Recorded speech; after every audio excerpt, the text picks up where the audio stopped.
ओम शांति। 12 दिसंबर की मुरली का सार है।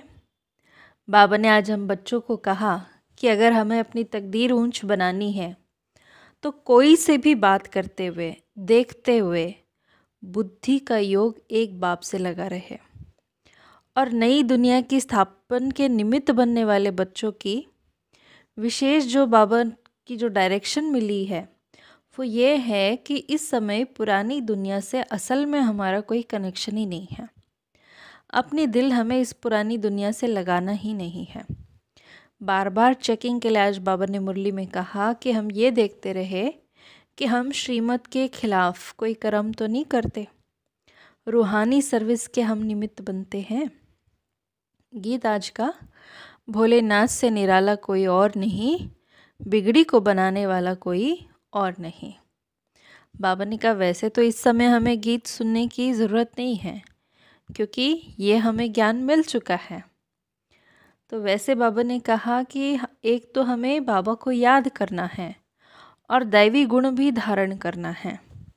चेक करते रहना है अपना चार्ट कि जमा होता है या नुकसान होता है, हमारे में कोई कमी तो नहीं है। अगर कमी है तो जिससे हमारी तकदीर में घाटा पड़ रहा है उसे पहचान कर निकाल देना है, क्योंकि इस समय हम बाबा के पास आए ही है अपनी तकदीर को ऊंच बनाने के लिए।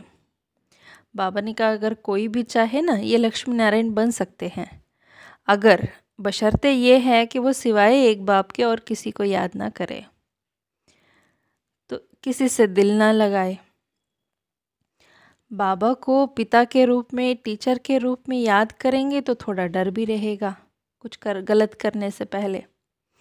बाबा तो हमें ऐसा कर्म सिखाते हैं जो फिर जन्म जन्मांतर हमारे कर्म अकर्म बन जाते हैं। कर्मों का पूरा ज्ञान इस समय हमें मिल जाता है कि अच्छे बुरा क्या है और कर्मों की गति कैसे काम करती है।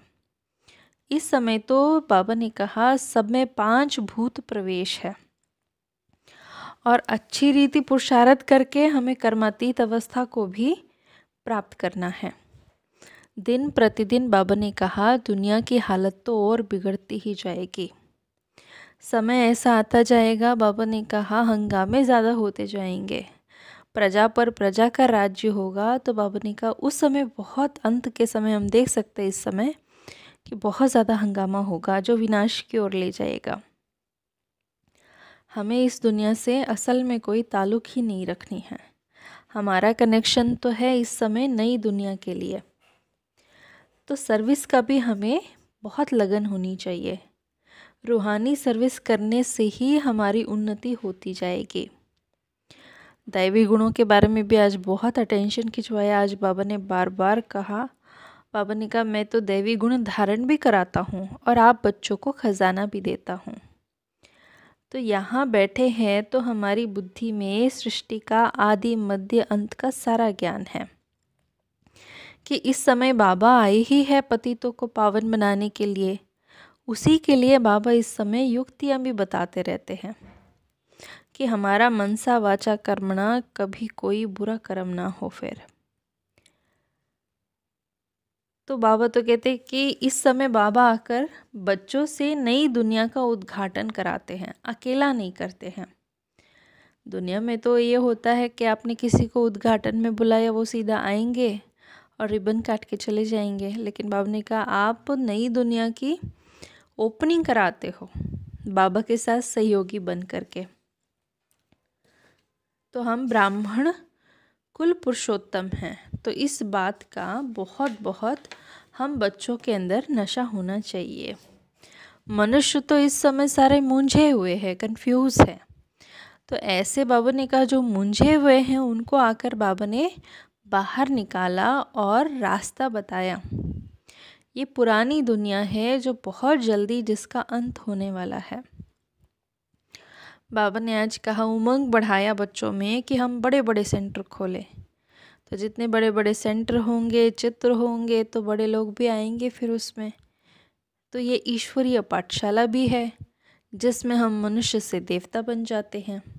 बाबा ने कहा ये ईश्वरीय विश्वविद्यालय है, यूनिवर्सिटी अक्षर तो ज़रूर लिखना चाहिए और प्रजापिता अक्षर भी ज़रूर लिखना चाहिए।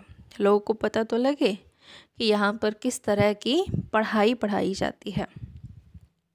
हाँ, जहाँ सेवा की ज़रूरत हो, बाबा कहते वहाँ जाकर उस स्थान पर, उस सेंटर पर जाके उमंग उत्साह दिलाना चाहिए, क्योंकि माया ऐसी है जो आत्मा को घड़ी घड़ी सुला देती है।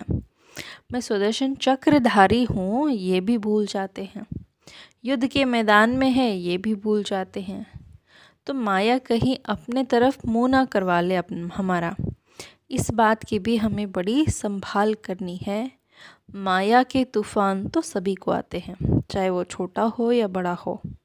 लेकिन बाबा ने कहा, बाबा ने एक और बात भी कही कि पहलवान को माया के तूफान हिला ना सके।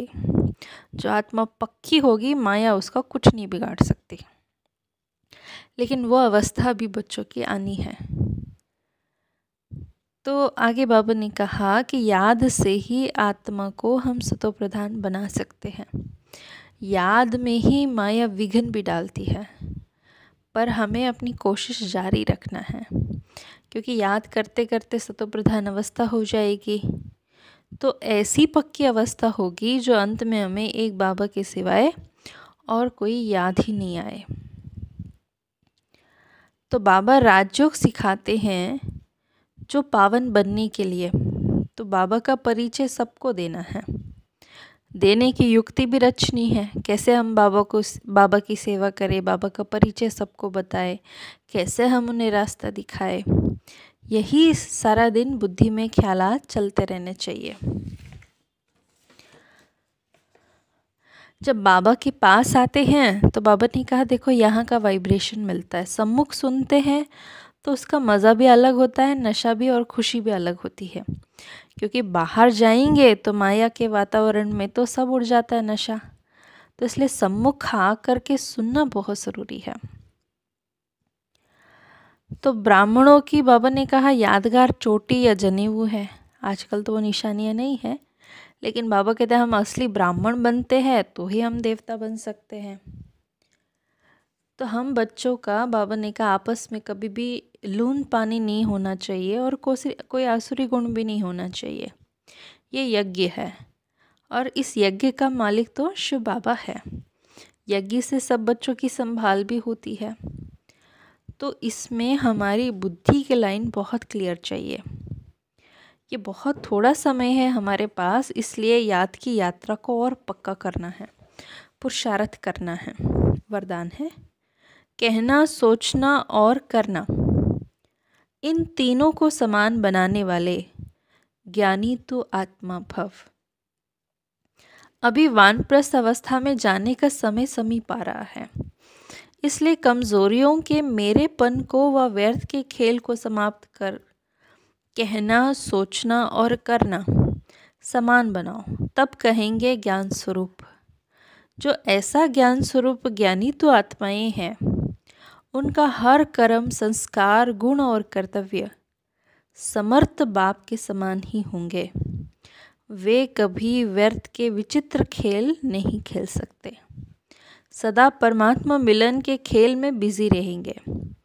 एक बाप से मिलन मनाएंगे और औरों को बाप समान बनाएंगे।